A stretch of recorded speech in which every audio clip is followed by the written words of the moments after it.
The point of no return was near. The road stretched out ahead, lonely and desolate, just as Bawa had planned. He needed to make sure they stopped, just as his informant has instructed him. He pretended to be desperate, complaining about how badly he needed to use the bathroom. But his father, stubborn and dismissive, refused to stop, citing how dangerous the area was. "You will have to wait until we reach the village," his father said, dismissing his son's request with a sharp tone. Bawa pressed, his voice rising, but his father stayed firm. The argument became heated. His father finally relented, grumbling as he pulled over to the side of the road. Bawa stepped out of the car, feeling a rush of triumph in his chest. With a sly look, he discreetly signaled to his crew hidden in the trees.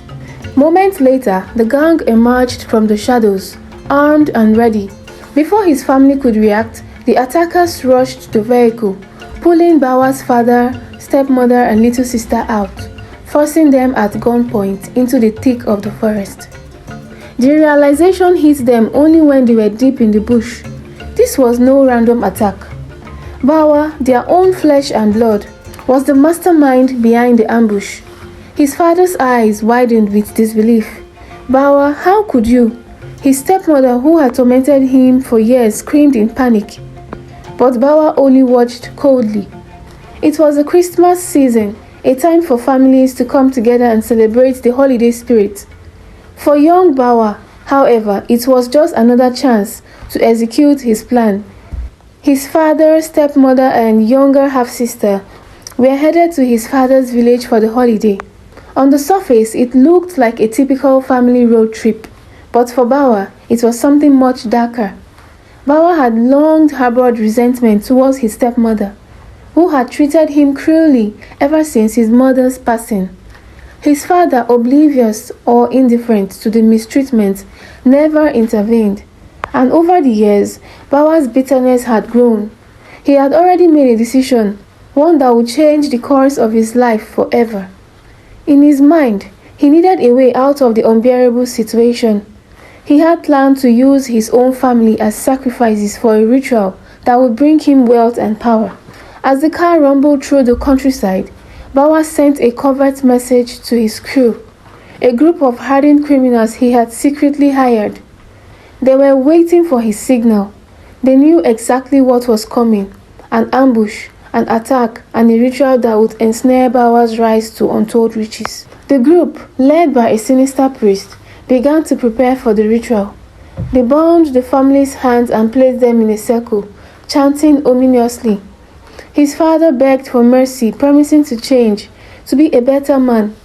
His stepmother cried for forgiveness, saying she would stop mistreating him if only he spared them. But Bawa, unmoved by their pleas, gave the signal. The priest advanced, performing the rites that would seal their fate. When it was over, Bawa stood tall, his heart pounding with dark satisfaction. He had done it. He was free, and wealth would follow. His life would never be the same again. The riches promised by the ritual began to materialize slowly. Opportunities arose, and soon Bawa was living in luxury. The money flowed, the power grew, and he felt invincible. Bawa made up a story that he was the survivor of an accident on their way to the village, and people even pitied him and called him an orphan. But little did they know what Bawa had done. Months later, one of Bawa's gang members, a man named Mark, was caught breaking into the home of a wealthy woman. He was nearly beaten to death by the police, who had been alerted by the security systems. In his desperate bid to save his life, Mark confessed to everything. He revealed how he and his gang had attacked a family on a remote road during Christmas, how the mastermind was none other than Bawa, the son of the victims.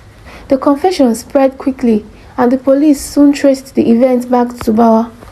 Investigations were launched, and soon enough the truth came to light. News outlets picked up the story, detailing the shocking betrayal by the boy who had sacrificed his own family for power.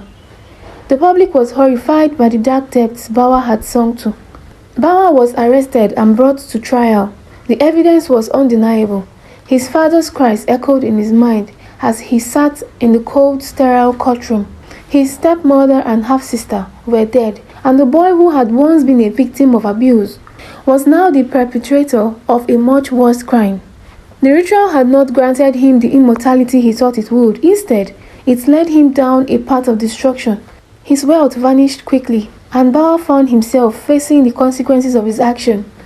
The money, the power, the sense of invisibility, all were gone, and in turn, he got nothing but a life of regret and infamy. Bawa, the boy who had sacrificed his family for riches, was sentenced to life in prison. He became synonymous with betrayal, and his story served as a grim reminder of the dangers of hatred and greed. Hope you enjoyed this story. See you in my next story.